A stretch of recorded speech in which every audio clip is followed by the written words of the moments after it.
Hi, Megan. I'm liking this quite a bit. I wonder, let's see, I'm not quite sure how you made your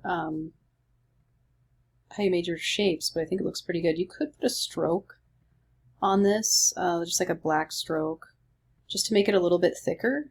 Um, and we could do like, I think it's object, path, outline stroke.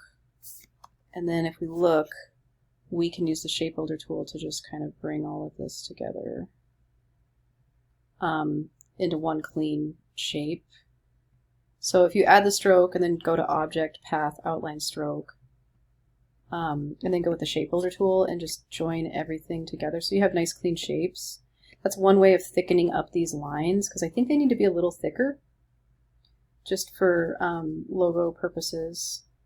You don't want to go too thin with your lines. So if we just go in and draw lines through these different shapes to get them to become one, that would be good to do. And it just will make it cleaner and bring it all together for you.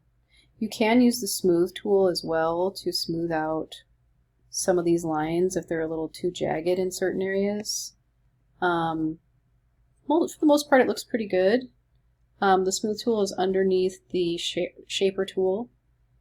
So you just need to go click, hold down, and go to the smooth tool. Sometimes when you go to the smooth tool, you would deselect your artwork, so you need to reselect it with probably the white arrow tool, go back to the smooth tool, and then you can kind of start smoothing out some of these lines. You'll have to do the outside line separate from, and sometimes you just have to work with this tool to get the feel of it, but you'll have to do the inside and the outside of your lines to get them to smooth out. I wouldn't go too heavy with the smooth tool because you might actually end up making it too smooth in certain areas. But some areas might benefit a little bit from using the smooth tool, just to kind of, especially maybe like this area here. You might want to smooth this out a little bit. The inside and outside, using the white arrow tool to select things.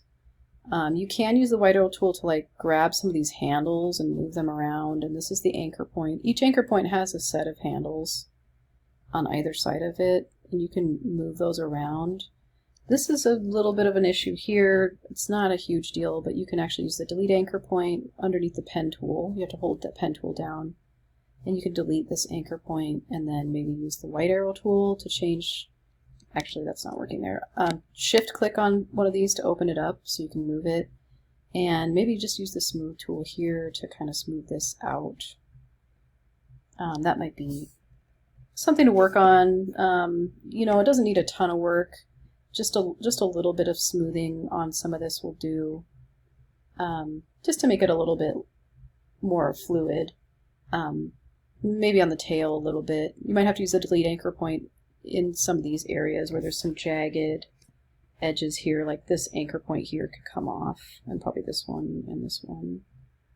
And then you could use the smooth tool to kind of just smooth out this surface here to get a little bit smoother bottom on that horse. And I would actually bring this text down a little bit and ungroup it in the Properties panel.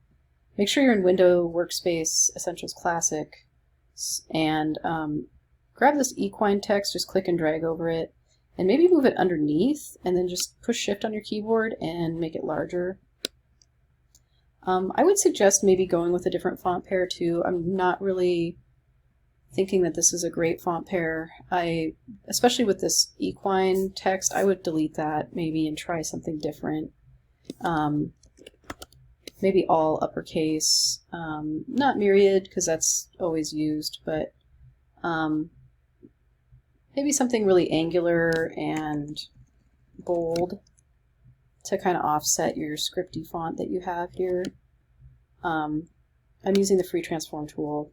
You can use it on text as well, and you can push Shift to keep it from getting distorted and drag out from the corner. So yeah, maybe like something like that, and make it as wide as your script font. So there's another little text box here that probably needs to be deleted. I would center that underneath your graphic.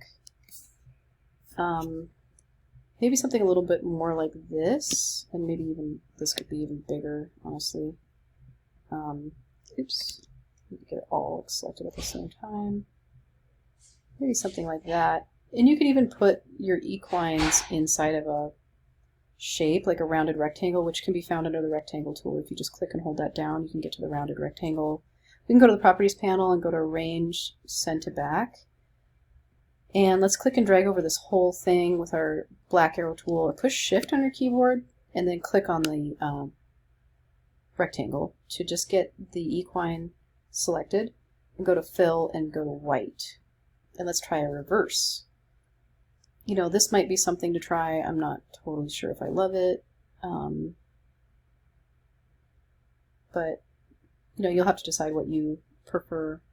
But those are just some suggestions for you. Hopefully that's helpful. Just make sure that you export out high resolution CMYK and JPEG files. I see that you gave those to me here. For a rough draft, we don't need all of those files. I should have been more clear about that, probably. I just really needed the AI of the black and white. But yeah, just make sure that you're getting a high resolution when you export out the JPEG. So export, export as, use artboards. We want to change this to a JPEG format. I'm just going to put this on my desktop for now. You're going to put this in your project folder. We'll export that, but we want this on CMYK and high resolution, and then put this on maximum. So your settings should look like this for your JPEGs, and push OK, and then you'll get a really clear high resolution JPEG file in CMYK color mode. So anyway, this is looking good. I'll talk to you later.